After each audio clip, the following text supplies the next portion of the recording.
The Mastering Local Marketing podcast helps local small business owners like you understand what it takes to successfully market your business and drive new customers through your doors.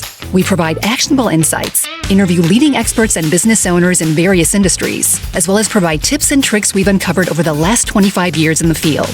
Whether you're starting your business or you've been at it for decades, let us provide you with the education and resources you need to grow your customer base. It's time to start mastering your local marketing. Here's your host, Matt Hansen. Mastering local marketing. Are you a local business, local organization?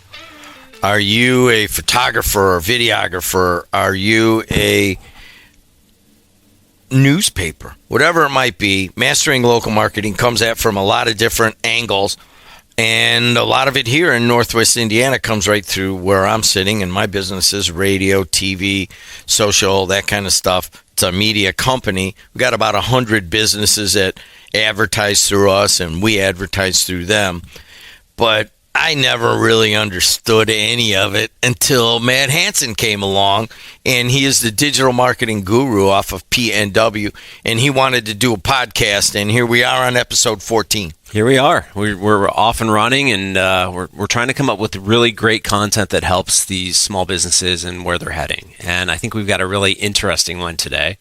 I know in the past we've talked a little bit about how science plays in different studies and things like that. But I wanted to take it back today. I wanted to pull it off of the internet and say that everything doesn't have to be digital. But let's start thinking about your actual store. Right. So as somebody comes in, and let's go back a few years ago, I spent roughly around 9 to 10 months kind of understanding how store layouts are built. Right. So what works with consumer behavior, how stores break this down. And there's a real science to this. And most people don't know it, but you go through it every single time you go shopping for something. So we were breaking it down in more of a grocery store environment and understanding that. And I know I've mentioned this briefly in previous episodes, but as you walk into a grocery store, there's a ton of science that is going on with you, right? So, you need milk. It's always in the back corner. It's put there on purpose because they know that you're going to pick up a variety of other things as you're going through trying to get milk. You walk in. In the United States, we drive to the right. Right? On the right side of the road. If you walk into a grocery store, which way do you go, Jim? Everyone I can think of goes to the right. Goes to the right because it's the natural flow of what we do. So we're taking you down that path, and typically there's not a whole lot of things right when you walk into a grocery store. It's called a decompression zone. So what we're trying to do is we've been outside of the store, now we're trying to figure out our proximity in the store and understand what's going on. So there's this decompression zone, and then we start to go from there. There are colors, there are sounds, there are all kinds of things that go on in a grocery store. And we're going to get into some of those tips as we go through this today. But I want to let you know that there is real science that is being played here. And if you understand this from your local business, you can use some of these tricks as well. We are in the Strachan Van Til Studios on the campus of Purdue Northwest in Hammond, Indiana, at the bottom of Lake Michigan, right on the Indiana-Illinois state line. So we probably will use some of the Strachan Van Til examples. They have 21 grocery stores in this area, and they've been a big sponsor here of what we do and of Purdue Northwest. But I've gone through this with Jeff Strack. Like, what are you guys trying to make happen when they put a new store several years ago at 30 and 41 and that big Cherville store, and I didn't get the concepts that they were going for. But one of the very first things that I noticed that was different when they opened that thing was the lighting. And he went in and started telling me about the mood of what it should be, which is a good starting off point, not just for grocery stores, but for every business. Right. So grocery is a perfect example, and you see this in retail locations as well, right? So you walk in and the lighting's got to be right. It's got to set the mood, right? So if you're more of an intimate restaurant or something like that, you're not going to have these extremely bright daylight type lights that are shining on you, right? The light has come down, it kind of sets the mood. You walk into a grocery store, and the first thing that you're going to start to see is the vegetables and the fruits. And those are bright colors that are stimulating your interest, right? And then you have the smells of the prepared food, right? So the bright colors and the smells of the prepared food starts to get you hungry. So if you walk in grocery store, you see these bright colors, you see or you start smelling the food, you start to end up in the middle of the grocery store where you can't smell the food. You don't necessarily see the food because it's all the packaged materials, right?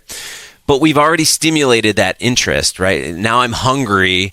I'm going to grab the container of Oreos, even though I wasn't planning on that. And that kind of stimulates that. I wasn't planning on buying this, but now I'm hungry and I see this. They always say, don't go shopping when you're hungry, right? And it's because the environment actually builds on that. When you're looking at it from a retail shop, you walk in, there are many stores out there that you walk in and they have a scent to them, right? So whether it's a candle that's been lit or it's a fragrance that they have coming out, somehow, some way, there's a scent to it. And it could be in clothing, right? It sets the mood. Children's clothing. I've been buying for the grandkids. Everywhere you go, it feels like you want to take a big bite out of one of the shelving units because it all smells so good, right? And that's a good experience, right? So I mean, you're not going to take a bite out of a shelf, but it really, what you're saying is it's providing some kind of mood to me as I'm going through and shopping, right? And that is just one very, very simple thing that we do, but you set the mood. You've got to, on the last podcast, we were talking about photography and setting the mood and kind of understanding that you've got to build your photography around your brand. The same idea here is we have a scent, a look, a feel that has to work well with our brand and our store. So you walk into a store. I know you like to use the sandwich board example. Mm-hmm. It's kind of a classic thing, but explain. Sure. So we've talked about my old family business. Everyone wanted to put like a sandwich board outside, and you can buy those. They're not that expensive. They're typical plastic, and you put it out there and whatever, right? A lot of people may walk by it, but sandwich boards actually break up the traditional walking path that you're used to, right? So if something is sitting there, a lot of people will say, well, it's blocking the sidewalk. Well, it's blocking a portion of the sidewalk, but you're noticing that sandwich board. We took it a different level. We actually custom built a sandwich board. So we had a home decor shop back in the day, and I literally went and bought the largest picture frame that I could find. And I bought 2 of them, and then I bought a chalkboard that went under the picture frame, and then I built that into an A-frame. So it was a giant picture frame with a blackboard in it, and we would write on that, and we would set that out. Now, the thing was enormous, but it was funny how many people noticed that, and they're like, oh, I love your sign out there. That's so unique to you. And the funny part about a sandwich board, it's just a simple sign that you set out there that actually can influence roughly 5 to 10% of your sales can actually be increased by just putting a board out there, right? So it's something very simple. Again, we've got scent, we've got fragrances, all these different things. We have a sandwich board that we put out there. It's driving additional people in there. So why not do it? What was unique about yours? It was, it set the mood, right? So it was this kind of like dark picture frame. The name was Simply Elegant, right? So the sandwich board fit the elegant lifestyle of what we were trying to accomplish. So let's use some things that maybe aren't necessarily going to think about this. Plumbing supply. I got a buddy who owns a plumbing supply store. And even I noticed this because he just has all these plumbers coming in, and then, people coming in to buy sinks and that kind of stuff. But I noticed that the sinks and everything are kind of lower on all the way around.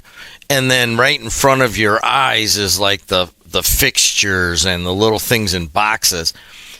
And even I, not being as scientifically oriented about retail as you are, knew that needed to be switched around. Okay. That needs to be where you see it. Right. And then all those little fittings, they should be down low. Right. So eye level is where most of the stuff sells from. right? So when you look at, and we'll go back to Strax and kind of the grocery level, right? Grocery store, the middle shelf or the eye level shelf is where everyone wants to be.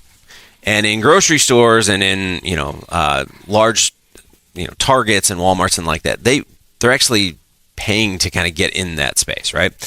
So we know that if you put your product at eye level, that typically sells more than something that's on the floor or way up high, because we don't look up, we don't look down, we look eye level. And so if you have high profitable items, you have things that you want to sell, things that have been sitting for a while, make sure that they're on that eye level, because they'll move a lot faster. It's just scientifically proven. And this example was his little faucets, which are the highest margin that he has, or one of them, are way down low in boxes. Yeah. And I'm like, just pick those up. And there was plenty of shelf space for it. In terms of samples, what do you do in your retail store? Sure. Let's use his example, his plumbing supply. There's not a lot of thing you can do with samples there. So you're a plumbing supply company. If I give you free Teflon tape every time you come in, right? There you go. There it is, right? So Teflon tape's going to cost you nothing.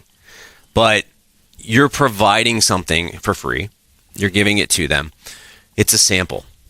And what we do, human beings don't like to owe people things, right? So, if you owe somebody money or whatever it may, you want to get that off. It's just not a good thing. So if you provide a sample, many times people will feel obliged to actually purchase something, right? So we've given a lot of free gifts through the years, and it actually boosts the average ticket pretty significantly, right? Go to Costco. What does Costco do? They provide free samples all the time. I go to Costco and I'm the anti-sample. I just need to get in and out, right? But people go to Costco and they try samples, and what happens? They end up buying, right? They buy more than they thought they were going to buy. It's like, oh, that pizza was really good. Let's buy some of those. And now they've spent $12 on 4 pizzas in a box, right? That water was really good, and now they bought a case of water that they normally wouldn't have purchased, right? Some flavor of whatever. But human beings, if we offer you something and you take it, feel a need to give it back in some capacity. And many times, if you provide small samples in a retail environment, people will actually continue to come back over and over, and they'll provide you with additional sales. You got the word racetrack sitting here, and always I know what we're doing in terms of our Mastering Local Marketing podcast. That's the first time I have no idea what that word means and why it's there. Yep. So a racetrack is essentially, we lead you through a store. Oh, okay. Right? All right. So you walk into a grocery store and you turn right and you go down that path, and it's impossible to get to the milk, right? They've sealed off all the ways. You can't go through the checkout to get to milk. So you have to go all the way around the racetrack. And the racetrack is kind of, a racetrack is oval. It's the outside of the store. I think the best example and the best use of a racetrack is the IKEA stores. Have you ever been to IKEA? Oh, yeah. Right? You go all the way up to the 3rd floor, and it is impossible to get out of an IKEA once you get all the way to the top, right? There's these little doors everywhere that you can get through, but most people walk the entire IKEA. It takes you forever to get out of there, and it's because they've pulled you into that racetrack. Now, why do they do it? The longer you're in a store, the more likely you're going to find something that you like, right? So we lead you down that path, and whether it's IKEA or it's a grocery store, or it's your local retail shop, basically you're leading people in a pattern. The other thing is it actually helps because you're not getting a massive influx of people in one area, right? So they're all following the same flow. Think of it like Disney World, right? So you put them into a line and they're all going through at kind of the same same movement. It works really well. The other thing with racetracks is you can lead people where you want them to go, right? So if you strategically place your racetrack, it doesn't have to be oval, but you can strategically push them into certain areas. So let's say I come into your store and I'm going along the right-hand side. Imagine I want you to come back into the middle of the store, and then I want you to go to the back corner of the store. I can literally create these aisles along the way that will lead you down that path. So maybe something or some area in your store is not selling, the products just aren't selling in that area. You can actually manipulate your store to start sending more people to that area, lift the products to eye level and a variety of other things, but that's an easy way to use the science behind it to sell more. What about the science at the checkout? Oh, the checkout's always fun. I know we've talked about this in the past, but a lot of purchases happen at the checkout. And, whether you're at a grocery store and you're buying, a Coke or Pepsi or some kind of fruit juice or Hershey's bar, some gum. I bought some gum this week. Purchases happen there, and they're not planned, right? So they're complete impulse purchases. And, maybe you make an extra $2, you make an extra $10, or even an extra $20, right? You see this all the time. So go to any retail location. You'll notice that there's stuff there, right? Some of the best ones, my daughter does a lot of crafting, and she'll go to like a Joann Fabrics, or you go, the Kohl's that we have right by us has this massive way for you to go to checkout, and it is completely lined with everything from soap to... Dick's is big on that, too. Dick's right? Sporting Goods. So look at what they're doing. They're doing it on purpose because you're waiting in line, you're looking at all the stuff, and you may grab something else, and that's an extra $5, $10 that you're spending. It's adding to your average ticket. Matt Hansen is a clinical professor at PNW, and I own the local radio stations and the local streaming video. And I took his classes to get my MBA, and now here we are doing a podcast. One of the things that I get from you wanting to do this and talk directly to local businesses is, obviously the digital and the social media and that kind of stuff. And now we're talking about physical plants and, what is your actual physical location, whether you're a home furnishing, whether you're selling parts, whatever it might be. The science can still apply to that. It still is always us having basically 100 people that we deal with. We're still coming back to trying to dispel the illusion that digital and physical location marketing is too expensive, too complicated, and overwhelming. Right. And here we are 14 episodes in. Do you feel like we're able to pull back the curtain a little bit yet? I hope we are. I mean, we're providing a lot of insight, a lot of things that I've learned through the 25 plus years of working in marketing, but not everything is expensive. Everyone always says, oh, it's too expensive, it's too hard, it's too this. And I think what we're trying to show is today we're talking about science and locations, but that doesn't take a genius to understand it. I mean, we're not doing regression analysis or anything here to kind of understand all of this. We're literally just telling you that sense and lighting and, even putting, if you have a product that sells a lot, put a testimonial right next to it from somebody that buys it all the time, just to provide the social proof, but in a real world. What's that going to take? 5 minutes to go print out on your printer and then put it on something, in a frame or whatever right next to the product? What's that cost you? Maybe $5, $10 to do? And now people see that and they're like, oh, this person loves this product. I'm going to, check it out. It's not hard. It's really not hard. And I think everyone for 25 years has always said, I would love to have you doing my marketing. And what I always said is, I would love to do it for you, but we need to figure out a way to do this, right? And I think this podcast, even though we do short snippets, if you get one thing out of this today, it's so much more valuable than what you had coming in. And I would say two things on this one. One is that just look at your store. Look at it. Is it eye level? What is the feeling when you come in? Do you have people going all the way over to the left? Your lighting. Right. People don't think about it. A lot of people put lighting in 25 years ago and they just changed bulbs. Mm-hmm. There's been a lot of upgrades on making it more cozier in restaurants especially and in retail locations. And then the second thing would be just what you said, it's not that hard. No.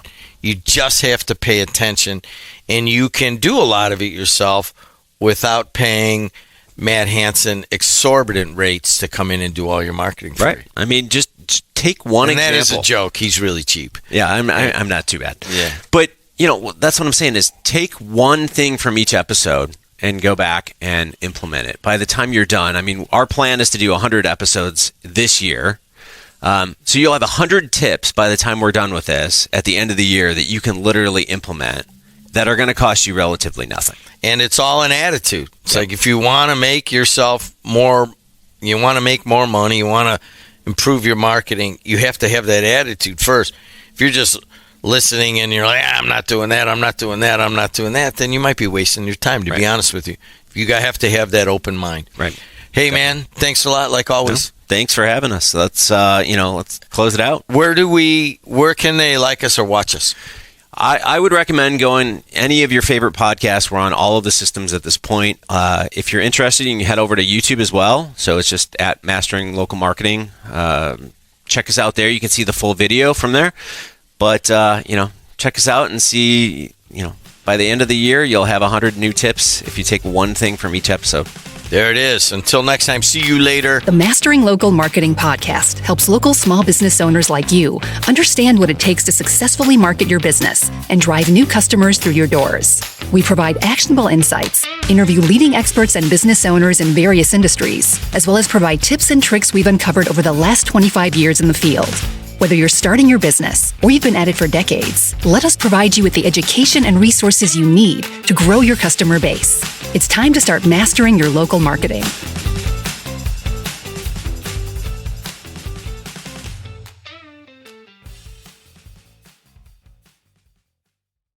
Fall is all about cozy comforts, and with Hero Bread, you can enjoy all your favorites and still hit your health goals. From breakfast bagels and meal-prepped enchiladas to mouth-watering burgers and cheesy noodles. You won't believe Hero Bread's options have 0 to 5 grams net carbs and are high fiber from the taste and texture. And right now, Hero Bread is offering 10% off your order. Go to hero.co and use code FALL25 at checkout. That's FALL25 at hero.co. All figures are per serving of Hero Bread. Contains 2 to 18 grams of fat per serving. See the product nutrition panels on hero.co for more information.